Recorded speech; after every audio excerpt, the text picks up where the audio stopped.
Camera start. हाँ। सियावर रामचंद्र की जय। रामायण के रसिक तुम भक्ति रासमति धीर, आय सुहासन लीज प्रभु तेज पुंज कपिवीर लखन सिया रामचंद्र की जय। एकादश सर्ग है। वह सीता नहीं है ऐसा निश्चय होने पर हनुमान जी का पुनः अंतःपुर में और उसकी पान भूमि में सीता का पता लगाना, उनके मन में धर्म लोक की आशंका और स्वतः उसका निवारण। पान भूमि में अब पता चलेगा, आगे पढ़ेंगे तब। फिर उस मंदोदरी सीता जी नहीं है ऐसा उन्होंने निश्चय कर लिया। पहले सोच रहे थे यही सीता जी हैं, मंदोदरी को सीता समझ के।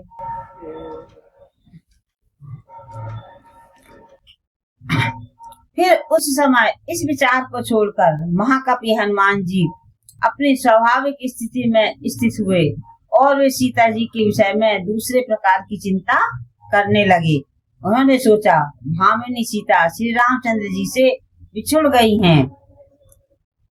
इस दशा में वे ना तो सो सकती हैं, ना भोजन कर सकती हैं, न श्रृंगार एवं अलंकार धारण कर सकती हैं।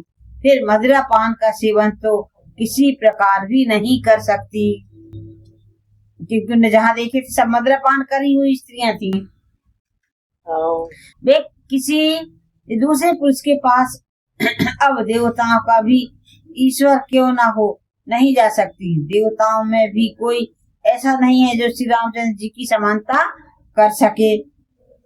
अतः अवश्य यह सीता नहीं, कोई दूसरी स्त्री है ऐसा निश्चय करके वे कपिश्रेष्ठ सीता जी के दर्शन के लिए उत्सुक हो पुनः वहां से मधुशाला में विचरने लगे। पान भूमि मतलब मधुशाला। हाँ माँ, हेलो। पान भूमि मतलब मधुशाला। पान भूमि मतलब मधुशाला। मदिरा पान करता था। हाँ।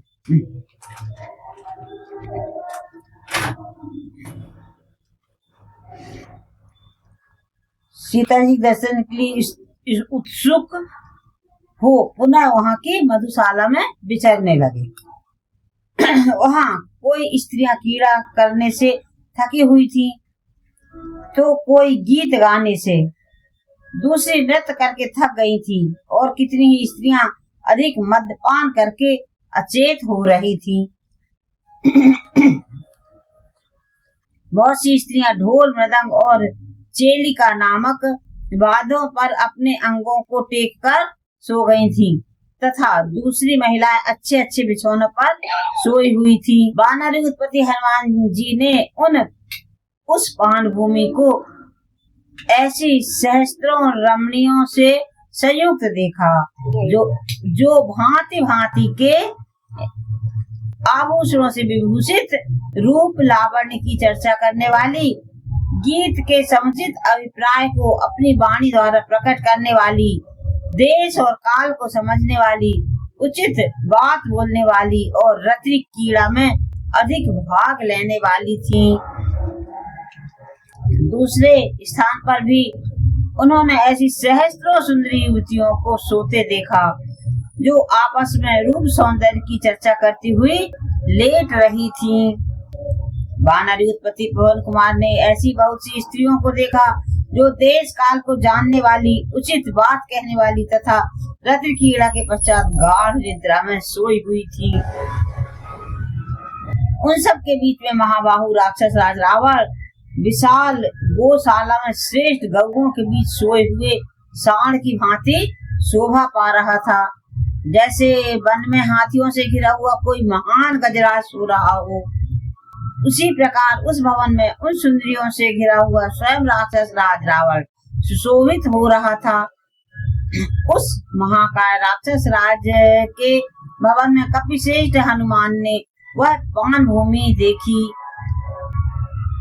जो संपूर्ण मनोवांछित भोगों से संपन्न थी।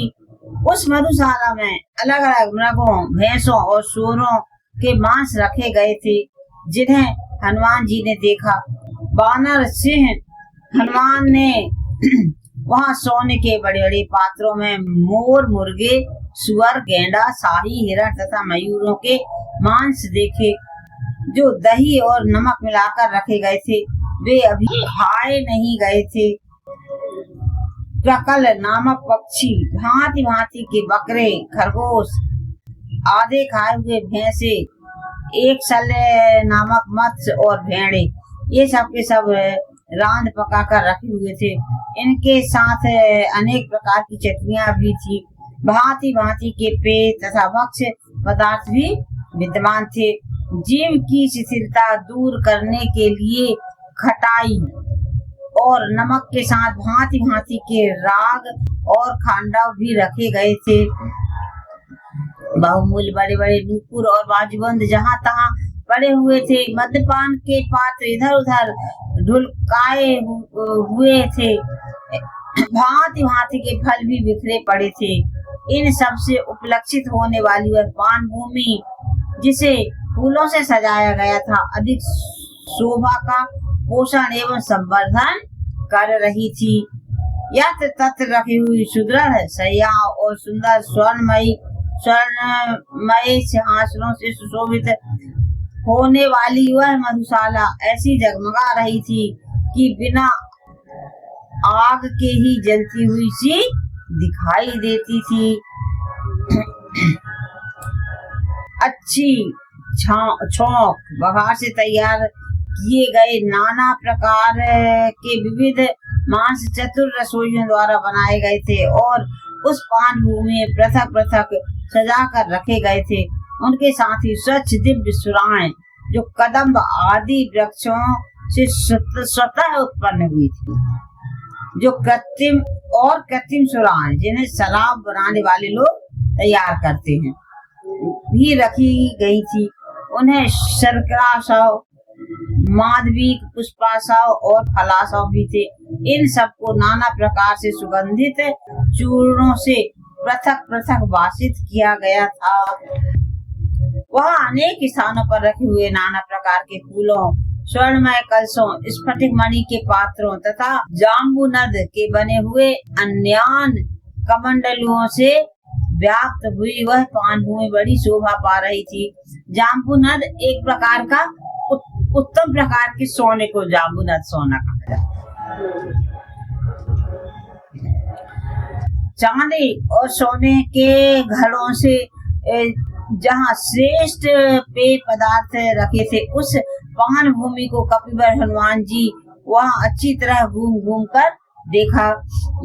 महाकपि पवन कुमार ने देखा वहाँ मदिरा से भरे हुए सोने और मणियों के भिन्न भिन्न पात्र रखे हुए हैं। किसी घड़े में आधी मदिरा शेष थी तो किसी घड़े की सारी पी ली गई थी तथा किन्हीं घड़ों में रखे हुए मद सर्वथा पिए नहीं गए थे। हनुमान जी ने उन सबको देखा। कहीं नाना प्रकार के भक्ष्य पदार्थ और कहीं पीने की वस्तुएं अलग अलग रखी गई थी और कहीं उनमें से आधी सामग्री ही बची थी। उन सबको देखते हुए वे वहां सर्वत्र विचरने लगे। उस अंतःपुर में स्त्रियों की बहुत सी शैयाएं सूनी पड़ी थी और कितनी सुंदरियां एक ही जगह एक दूसरी का आलिंगन किए हुए सो रही थी। निद्रा के बल से पराजित हुई कोई अबला दूसरी स्त्री का वस्त्र उतार कर उसे धारण किए उसके पास जा उसी का आलिंगन करके सो गई थी। उसकी सांस की हवा से उनके शरीर के विविध प्रकार के वस्त्र और पुष्पमाला आदि वस्तुएं उसी तरह धीरे धीरे हिल रही थी जैसे धीमी धीमी वायु के चलने से हिला करती हैं।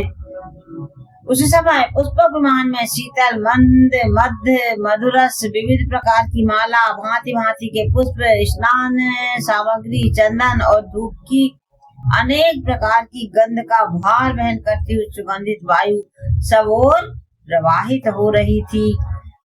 उस राक्षस राज के भवन में कोई सांवली, कोई गोरी, कोई काली और कोई स्वर्ण के समान कांति वाली सुंदरी युवतियां सो रही थी।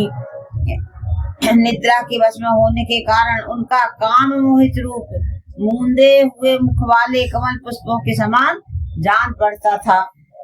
इस प्रकार महातेजस्वी कपिवर हनुमान ने रावण का सारा अंतःपुर छान डाला, तो भी वहां उन्हें जनक नंदिनी सीता का दर्शन नहीं हुआ। उन सोती हुई स्त्रियों को देखते देखते महाकपि हनुमान धर्म के भय से शंकित हो उठे। उनके हृदय में बड़ा भारी संदेह उपस्थित हो गया। वे सोचने लगे, इस तरह गाढ़ निद्रा में सोई हुई पराई स्त्री को देखना अच्छा नहीं है।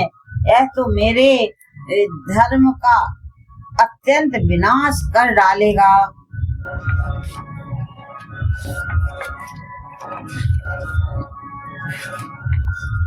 मेरी दृष्टि अब तक कभी पराई स्त्रियों पर नहीं पड़ी थी।